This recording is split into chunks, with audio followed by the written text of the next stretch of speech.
ఓం సాయిరామ్ శ్రీమాత్రే నమః. ఈరోజు అమ్మవారు మనందరికీ కూడా చక్కని ఆశీస్సులు ఉండాలి అని చెప్పి మనస్ఫూర్తిగా తల్లిని వేడుకుంటూ మీ అందరూ కూడా సుఖ సంతోషాలతో ఆయురారోగ్యాలతో అమ్మవారి దయతో సంతోషంగా ఉండాలని కోరుకుంటూ ఉన్నానండి.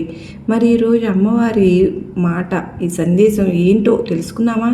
బిడ్డ, చాలా రోజుల నుంచి నువ్వు అడుగుతున్నటువంటి కోరిక, చాలా రోజుల నుంచి నీవు నన్ను సహాయం అర్థిస్తున్నటువంటి కోరిక. మరి ఆ కోరికను ఒక తల్లిగా నేను నీకు తీర్చకుండా ఉంటానా? నా బిడ్డలు అంత దీనంగా బాధపడుతూ నన్ను అంతగా అడిగినప్పుడు నేను ఏదైనా కానీ చేయకుండా ఉంటానా? అమ్మా అని పిలిస్తే పరిగెత్తుకుంటూ మీ దగ్గరకు రావడానికి నేను ఎప్పుడు కూడా సిద్ధంగా ఉంటాను. అసలు అమ్మా అని నన్ను ఎందుకు పిలవడం లేదు?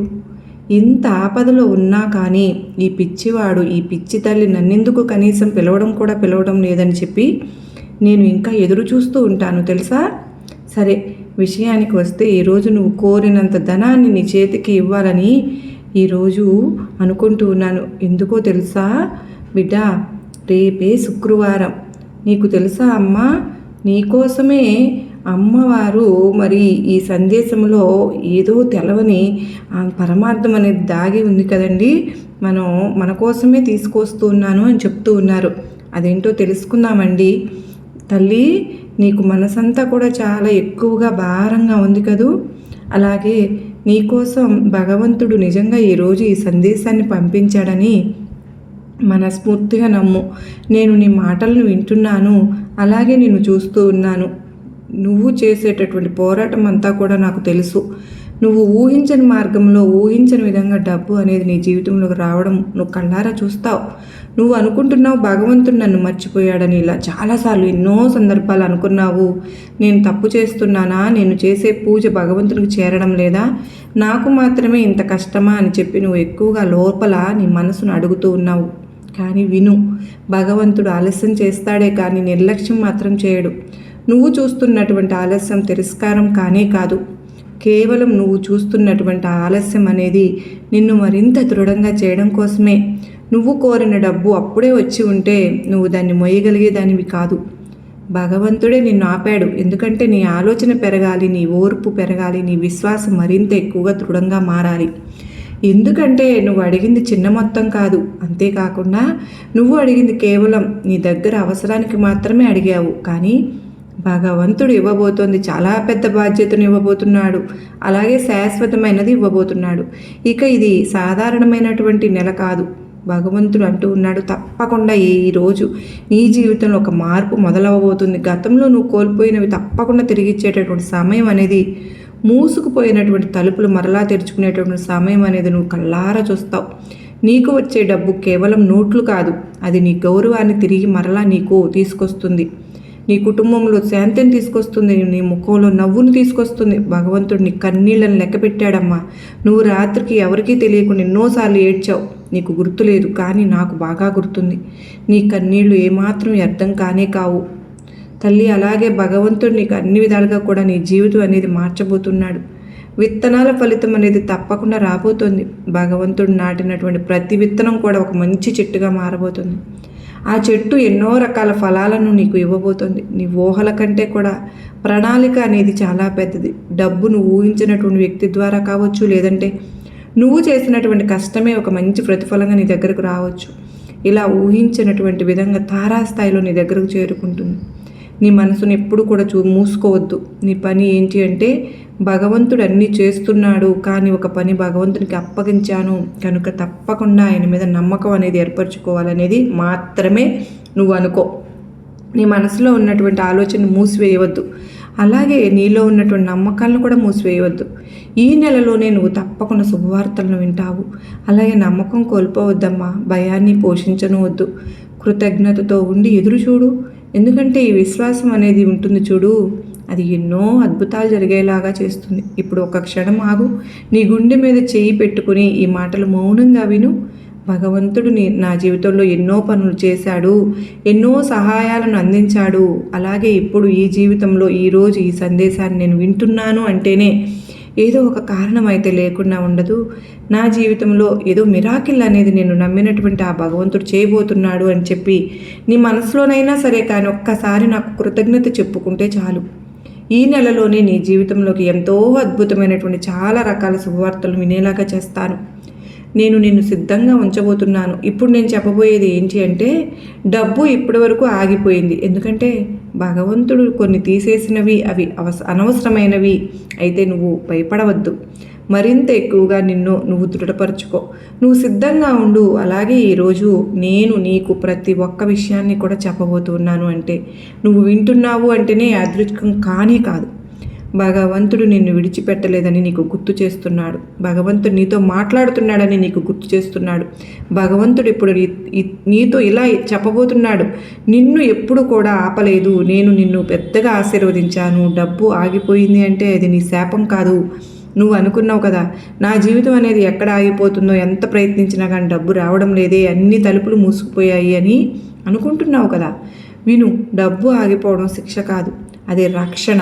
భగవంతుడు నీకు ముందే డబ్బు ఇచ్చి ఉంటే అది నిన్ను ఎంతోమంది తప్పు వ్యక్తుల దగ్గరకు తీసుకువెళ్ళేది, తప్పుడు నిర్ణయాలను నువ్వు తీసుకునేలాగా చేసేది. కనుకనే నిన్ను భగవంతుడు అన్ని రకాలుగా నిన్ను ఆపాడు. అలాగే నువ్వు కోరిన విధంగా ఎన్నో రకాలుగా అవకాశాలను అందివ్వలేదు. కొన్ని సమయాల్లో అది కేవలం భగవంతుడు తప్పు కాదు. నిన్ను తప్పు దోవ పట్టించకుండా, సమాజంలో నిన్ను తప్పుడు వ్యక్తిగా చూపించకుండా, నీలో గర్వము అహంకారం నిండకుండా అన్ని రకాలుగా నిన్ను కాపాడుకుంటూ వచ్చాడు. కొన్ని మార్గాలు సులభంగా కనిపించినా వాటిలో శాంతి ఉండదు. అందుకే భగవంతుడు నీ కళ్ళ ముందు కొన్ని అంటే భగవంతుని మీద నింద మోపించుకోవడానికి సిద్ధంగా ఉంటాడు. కానీ నీకు మాత్రం ఎక్కడ కూడా ఎవరి దగ్గర కూడా తప్పుని వ్యక్తిగా నిలబడకూడదు అనేది ఆయన తపన. కనుకనే నువ్వు త్వరగా డబ్బు రావాలనుకున్నటువంటి ప్రతిసారి కూడా అది ఆలస్యం అవుతూ వచ్చింది. అలాగే సమాజంలో నిన్ను తప్పుడు వ్యక్తిగా చూపించాలని చాలామంది చాలా రకాలుగా నిన్ను నరదృష్టితోనూ లేదంటే చూసే విధానంలోనూ తప్పుడు విధానంలోనూ ఇలా చాలా రకాలుగా నీకు తెలియకుండా నీ వెనుక జరిగాయి. కనుక అవన్నీ కూడా చెప్పాలి అంటే నీ మనసును కాసేపు కళ్ళు మూసుకుని ఒక్కసారి నీ గతంలో జరిగినటువంటి విషయాలన్నీ కూడా గుర్తు చేసుకుంటే నీకే అవగతం అవుతుంది. అది శిక్ష కాదు, అలాగే నీకు తప్పు కాదు. కొన్ని కాపాడడం కోసం కొన్ని రకాల ఆలస్యాలు జరిగినాయి. నీలో ఏం మార్పు వచ్చింది, భగవంతుడు ఏ మనసు ఏ విధంగా మారబోతుంది అనేది కనుక నువ్వు తెలుసుకున్నట్లయితేనే నీ మనసు అనేది మరింత శుద్ధి చేశాడు భగవంతుడు. నీ మనసు అనేది పవిత్రం చేశాడు భగవంతుడు. ఏది తప్పు, ఏది ఒప్పు, ఏది ఆలస్యం అవుతుంది, ఏది మనకు మంచిది, ఏది మనకు మంచిది కాదు, ఇలా ప్రతి ఒక్కటి కూడా భగవంతుడు మన ద్వారా నేర్చుకునేలాగా చేస్తాడు. నువ్వు ఇప్పుడు అన్నీ నేర్చుకున్నావు. ఓర్పు, సహనంతో, ఆలోచనలతో, ఖర్చు విలువ, డబ్బు, ఇలా జీవితంలో ఎలా వస్తుంది, ఎలా పోతుంది, ఇవి లేకపోతే ఎంత కష్టంగా ఉంటుంది, ఇలాగే ఇది నిలవకపోతే మనం ఎన్ని అవసరాలకు అంటే అవసరాలకు ఉపయోగపడేటటువంటి ఆ డబ్బు చేతిలో లేకపోతే మనం ఎంతగా బాధపడతాము అనేటటువంటి విషయాల గురించి నీకు ఒక అవగతం అనేది వచ్చేసి ఉంటుంది. కనుక ఈరోజు నీకు స్పష్టంగా ఏం చెప్పబోతున్నాను అంటే, నీవు ఏదైతే కోల్పోయావో, ఏ జీవితాన్ని అయితే కోల్పోయావో, ఏదైతే నువ్వు పొందలేదని చెప్పి బాధపడుతున్నావో ఆ జీవితాన్ని నీ ముందుకు తీసుకొస్తాను. ఇప్పుడు నువ్వు అన్ని విధాలుగా సిద్ధంగా ఉన్నావు, అన్నింటినీ తట్టుకునేటువంటి శక్తి సామర్థ్యాలు కలిగి ఉన్నావు. కనుక ఇప్పుడు నీకు భగవంతుడు ఇవ్వడానికి ఎటువంటి అడ్డు అదుపు లేకుండా నీ జీవితంలో ప్రకాశవంతమైనటువంటి వెలుగును పంపబోతున్నాడు. మరీ ముఖ్యంగా చెప్పాలంటే ఈ నెలలో నువ్వు ఆశించినటువంటి, ఊహించినటువంటి ఒక గొప్ప భగవంతుని యొక్క అనుగ్రహం అనేది పొందబోతున్నావు. ఆ అనుగ్రహం అనేది కేవలం తాత్కాలికమైనది కాదు, శాశ్వతంగా ఉండబోతోంది. కనుకనే ఆ విధంగా వచ్చినటువంటి అంటే కొంత విషయం చెప్పాలి అంటే నీ జీవితంపై మరలా నీకు ఆశ అనేది చిగురించేలా చేస్తాను. నీ గతం, నీ భవిష్యత్తును కూడా అన్ని రకాలుగా పూర్తిగా అంటే నీ గతంలో జరిగినటువంటి విషయాలు కూడా మరలా గుర్తుకు తెచ్చుకొని నీ దగ్గరకు డబ్బు వచ్చినప్పుడు ఏమాత్రం అహంకారం ప్రదర్శించవద్దు. అలాగే నీ మనసు అనేది పూర్తిగా మారిపోతుంది. డబ్బు నీ చేతిలో ఉంటే కనుక నువ్వు దైవ పూజలకు కానీ లేదంటే దైవ నామస్మరణకు కానీ దైవానికి దూరంగా అయిపోతావు. కనుకనే కొన్ని విషయాల్లో ఏంటంటే భగవంతుడు నిన్ను ప్రేమిస్తాడు, నీ మనసును ప్రేమిస్తాడు. కానీ కొంతమంది మనుషులకు డబ్బు లేనప్పుడు ఒకలాగా, డబ్బు ఉన్నప్పుడు ఒకలాగా వారి మనస్తత్వాన్ని మార్చుకుంటూ ఉంటారు. ఏదైతే ఎవరైతే ఇచ్చారో ఆ భగవంతుడినే మర్చిపోతారు, ఆ భగవంతుడి పూజనే మర్చిపోతారు. కనుకనే ఇలా ఎక్కడా నువ్వు భగవంతుని మర్చిపోతావు అని చెప్పేసి కేవలం నీ దగ్గర కొంత డబ్బు అనేది లేకుండా చేశాడు భగవంతుడు. అయితే ఒకటైతే గుర్తుపెట్టుకో, నీ అవసరానికి ఎప్పుడు కూడా భగవంతుడు సహాయం చేయకుండా లేడు. నీకు ఏదైనా ముఖ్యమైనటువంటి అవసరం ఏర్పడిందనుకో, అది అప్పుగా కావచ్చు, సహాయంగా కావచ్చు, అలా ఏ రూపంలో అయినా కానీ నీ దగ్గర డబ్బు అనేది పంపించాడు. కానీ అధిక మొత్తంలో నీవు ఎన్నెన్నో కలలు కన్నావు అంటే, నా చుట్టూ ఉన్నవారిలో నేను సరదాగా ఉండాలి, నేను చక్కగా నలుగురితో కూడా ఎంజాయ్ చేయాలి, బతకాలి, బయటకు తిరగాలి, అలాగే పిల్లలతో చక్కగా బయటకు తీసుకువెళ్ళి అందరిలాగా కూడా దర్జాగా ఉండాలి, ఇటువంటివి ఎక్కువగా నువ్వు ఆశపడ్డావు, హుందాగా బ్రతకాలి అని కోరుకున్నావు. చెప్పాలంటే కానీ ఇవన్నీ కూడా నీకు అక్కర్లేదని చెప్పి భగవంతుడు అనుకున్నాడేమో. నీకు కేవలం నీ నుండి కేవలం స్వచ్ఛమైనటువంటి ప్రేమ మాత్రమే కావాలని చెప్పి డబ్బు ఇస్తే ఎక్కడ నువ్వు ఆయనకు దూరం అయిపోతావని చెప్పి నిన్ను డబ్బుకు దూరంగా ఉంచాడు. అయితే నీకు ఇప్పుడు చాలా అవసరం, నువ్వు చేసినటువంటి కష్టానికి తగినటువంటి ప్రతిఫలమేమో కావచ్చు, లేదంటే నేను అన్ని రకాలుగా కూడా కష్టపడ్డాను, కష్టపడిన దానికి ఇంకొంచెం అదృష్టం తోడై జోడిస్తే నేను కూడా నలుగురిలో హుందాగా ఉంటాను కదా, గొప్పగా బ్రతుకుతాను కదా, నాకు కాకపోయినా నా బిడ్డలకైనా ఏదో ఒక రూపంలో అవసరం అవుతుంది కదా అని చెప్పి ఇలా అనుకుంటూ ఉన్నావు కదా. కనుకనే ఇక నిన్ను పరీక్షించి కూడా భగవంతుడు కూడా వేస్ట్ అనుకున్నాడేమో తెలియదు. కానీ ఈరోజు ఈ సందేశం నీవు వినేలాగా చేశాడు అంటే తప్పకుండా నీ జీవితంలో నువ్వు అనుకున్నటువంటి దశ అనేది మారిపోతుందని చెప్పుకోవచ్చు. కాబట్టి అది కూడా నువ్వు ఆశించిన విధంగానే ఈ నెలలోనే ఒక పెద్ద మార్పు అనేది తప్పకుండా కలుగుతుంది. అయితే కొన్ని సంకేతాలు కనిపిస్తే నువ్వు అర్థం చేసుకో. ఈ నెలలో నీకు ఈ 3 జరుగుతున్నట్లే అది భగవంతుని యొక్క సంకేతం. 1, నువ్వు అనుకోకుండా ధైర్యంగా మారిపోతావు. 2, భయం తగ్గించుకుని నమ్మకం అనేది నీలో పెరగడం. 3, నీ మనసులో ప్రశాంతత ఏర్పడడం. ఇవన్నీ ఉన్న చోటే భగవంతుని యొక్క అనుగ్రహం జరగబోతోందని అర్థం. నువ్వు అనుకుంటూ ఉంటావు నాకు ఎవ్వరూ లేరు అని, కానీ చాలామందికి తెలియదు నువ్వు అనుకున్నావు నన్ను అర్థం చేసుకునేవారే లేరని, నా బాధ ఎవరికి అవసరం లేదని. కానీ భగవంతుడు ఎలా అంటున్నాడంటే తెలుసా, నువ్వు ఒంటరివి కానే కాదు పిచ్చి తల్లి, నేను నిన్ను అన్ని రకాలుగా చూస్తున్నాను, నిన్ను నడిపిస్తున్నాను, కనుకనే ప్రతిరోజు కూడా నువ్వు నా సందేశాలు వినేలాగా చేస్తున్నాను అని చెప్పి భగవంతుడు ఇలా అంటున్నాడు. భగవంతుడు మంచి సమాధానం నీకు ఇచ్చాడు, కానీ నువ్వు దాన్ని ఉపయోగించుకోలేకపోతున్నావు. నువ్వు చెప్పే ప్రతి మాట, నువ్వు ఏ విధంగా అయితే నడుచుకుంటున్నావో జనాలతో, ప్రజలతో, అవన్నీ కూడా నాకు బాగా తెలుసు. అలాగే భగవంతుడు నా కోసం ఈ రోజు నుండే పని మొదలుపెట్టాడు, నా జీవితం మారబోతుందని నీ మనసుకు నువ్వు కూడా నచ్చ చెప్పుకో.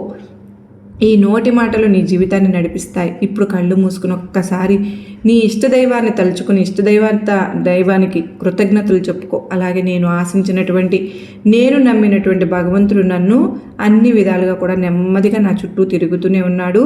ఆయన మాటలు నాకు వినిపిస్తూనే ఉన్నాయి. నా భయాన్ని తీసేశాడు, భయం స్థానంలో నమ్మకాన్ని ఏర్పరిచాడు అని చెప్పి నీ మనసుకు నచ్చ చెప్పుకో. అలాగే భగవంతుడు ఇంకా ఇలా స్పష్టంగా చెప్తూ ఉన్నాడు, ఈ డబ్బు వచ్చిన తర్వాత ఎలా నిలబెట్టుకోవాలి, ఏ తప్పులు చేయకూడదు, అలాగే శాశ్వతంగా నా అనుగ్రహం ఎలా మారాలి, ఇది తెలిసిన వాళ్ళే డబ్బుతో నిలబడతారు. కాబట్టి తప్పకుండా నేను అన్ని రకాలుగా సిద్ధంగా ఉన్నాను భగవంతుడా అని చెప్పి నాకు ఒక్కసారి చెప్పు. డబ్బు వచ్చిన తర్వాత కొంతమంది నిలబడతారు, మరి కొంతమంది మరలా డబ్బును కోల్పోతారు. ఇది తెలుసుకోకపోతే ఎంత భగవంతుడు అనుగ్రహించినా కానీ వచ్చినటువంటి రూపాయి చేతిలో నుండి జారిపోతుంది. కనుక ఇప్పుడు నువ్వు తప్పకుండా చెబుతాను, డబ్బు అనేది కేవలం రావడమే కాదు, దాన్ని నిలుపుకోవడమే జీవితం. నువ్వు ఇక్కడికి వచ్చావు అంటే భగవంతుడు నిన్ను హెచ్చరించాలనుకోవడం కాదు అర్థం. ఇక్కడి వరకు వచ్చి మాటలు వింటున్నావు అంటేనే తప్పకుండా నీకు భగవంతుడు డబ్బు రూపంలో ఏదో ఒకటి సహాయం చేయబోతున్నాడు. కనుక భగవంతుని అనుగ్రహం వచ్చిన వెంటనే మొదటి ప్రమాదం ఏమిటో తెలుసా, భగవంతుడు నిన్ను పరీక్షిస్తూ ఉంటాడు. మొదటిగా వచ్చే శత్రువు ఎవరో తెలుసా, నీలో అహంకారం. కనుక నిన్ను పరీక్షిస్తూ ఉంటాడు. అహంకారం నువ్వు అనుకోకుండానే మార్చేలా చేస్తుంది. ఇది నా కష్ట ఫలితం, ఇది ఎవరికి కూడా అవసరం లేదు, కేవలం నాకు మాత్రమే అవసరం అని చెప్పి అనుకుంటూ ఉంటావు. కానీ డబ్బు నిలబడాలంటే మొదటి సూత్రం భగవంతుడు స్పష్టంగా చెబుతూనే ఉన్నాడు, నువ్వు నన్ను ముందుంచితే నేను నీ డబ్బును వెనక నుంచి కాపాడుతాను అని. కనుక ముందు భగవంతుని నమ్మాలి, భగవంతుడే ఇచ్చాడని చెప్పి అనుకోవాలి. కృతజ్ఞత, క్రమశిక్షణ ఇవి లేకపోతే భగవంతుని అనుగ్రహం మరింత ఎక్కువగా బరువుగా మారిపోతుంది. కనుక భగవంతుడు డబ్బు ఎందుకు కొందరికి మాత్రం ఇస్తాడో తెలుసా, ఇది కూడా ఒక రహస్యమే. భగవంతుడు చూస్తూ ఉంటాడు, నువ్వు డబ్బును పొందిన తర్వాత నీ ఉద్దేశం ఎలా ఉంటుంది, ఏ ఉద్దేశంతో వాడుతున్నావు, నువ్వు డబ్బు వచ్చాక ఎవరిని నలిపేస్తున్నావు, ఎవరిని లేపుతున్నావు, డబ్బు ద్వారా మంచి పెరిగిందా, చెడు పెరిగిందా, ఇవన్నీ కూడా చూస్తూ ఉంటాడు. కనుకనే నీలో ఏర్పడేటటువంటి డబ్బు వచ్చిన తర్వాత ఏర్పడే ఆ శత్రువు నిజంగా నిన్ను అన్ని రకాలుగా కొన్ని దుర్వలవాట్లకు లోనయ్యేలాగా చేస్తాడు. తప్పుడు స్నేహితులను పరిచయం చేస్తాడు, అలాగే తప్పుడు ఆలోచనలు నీలో నింపుతాడు. కనుకనే వీటన్నింటినీ కూడా నువ్వు సిద్ధంగా ఉండి వాటన్నింటిని కూడా తట్టుకుని నిలబడాలి. వాటన్నింటిని నువ్వు జయించాలి. ఇదే నా కోరిక. నీ స్థితిని నేను ఎప్పుడు మార్చేవాడిని, కానీ ఎప్పుడు కూడా దురలవాటులోనే ఎక్కడ నువ్వు నన్ను మర్చిపోతావో అని చెప్పి అన్ని రకాలుగా పరీక్షలు పెడుతూ వచ్చాను. కాబట్టి ఈ చిన్న పరీక్షలో నువ్వు కూడా మరిన్ని ఎక్కువగా మంచి విజయాలను సాధించాలి. చిన్న అవకాశం, చిన్న మొత్తం, చిన్న బాధ్యత, నువ్వు దాన్ని ఎలా హ్యాండిల్ చేస్తావు అనేది నిరూపించి చూపిస్తుంది. కనుక ఇప్పటివరకు అలాగే నడుచుకుంటూ వచ్చావుగా, కానీ ఇప్పుడు మాత్రం డబ్బు అనేది ఎక్కువగా అధికంగా నీ చేతికి రాబోతోంది. కనుక ఇప్పటివరకు నువ్వు చేసింది ఒక ఎత్తు అయితే ఇక నుండి నువ్వు నడుచుకునే విధానం మరొక ఎత్తు. అయితే నేను చెప్పాలనుకుంటున్నది ఒకటే, నీ దగ్గరకు డబ్బు వచ్చినప్పుడు నీవు నిదానంగా నిశ్శబ్దంగా ఎదగడం నేర్చుకో. నీ గురించి, నీ ప్రోగ్రెస్ గురించి ఎవరికి చెప్పవలసినటువంటి అవసరం అయితే లేదు. అలాగే నీ దిశను నువ్వే సెట్ చేసుకో. ఈ డబ్బు నీ జీవితాన్ని ఎటు తీసుకువెళ్ళాలి అనేది ముందే నిర్ణయించుకో. భగవంతుడు ఎందుకు కొంతమందికి మాత్రమే మరలా కింద పడేస్తాడు, ఇది బాధాకరమే. కానీ వారు భగవంతుని మర్చిపోతారు, డబ్బునే భగవంతుడిగా చేస్తారు, తప్పుడు వ్యక్తులు నమ్ముతారు. అప్పుడు భగవంతుడు ఇలా అంటాడు, నన్ను నువ్వు నేర్చుకోలేకపోయావే కనుకనే మరలా నేర్పించాల్సింది కదా, ఇంకా ఉంది అని. అది శిక్ష కాదు, సరిదిద్దడం అవుతుంది. కనుక కొంతమంది విషయంలో అలా కూడా జరుగుతుంది. కనుక ఈ మాట చాలా ముఖ్యం. డబ్బు నీ చేతిలో ఉండబోతోంది, కానీ నీ గుండెల్లో ఉండకూడదు. నీ గుండెల్లో కేవలం భగవంతుని యొక్క శాంతి, సంతృప్తి ఇవి మాత్రమే ఉండాలి. ఇవి ఉంటేనే డబ్బు సేవకుడిగా ఉంటుంది, యజమానిగా కాదు. ఇప్పుడు నెమ్మదిగా నీ గుండె మీద చేయి పెట్టుకుని ఒక్కసారి భగవంతుడు ఇవన్నీ కూడా నాతో చెబుతున్నాడు అని చెప్పి ఊహించుకునే తీరాలి. నేను నీకు ఇవ్వబోయేటటువంటి దాన్ని నువ్వు తప్పకుండా మోయగలుగుతావా? మోయగలిగితే అన్ని రకాలుగా సిద్ధంగా ఉండు.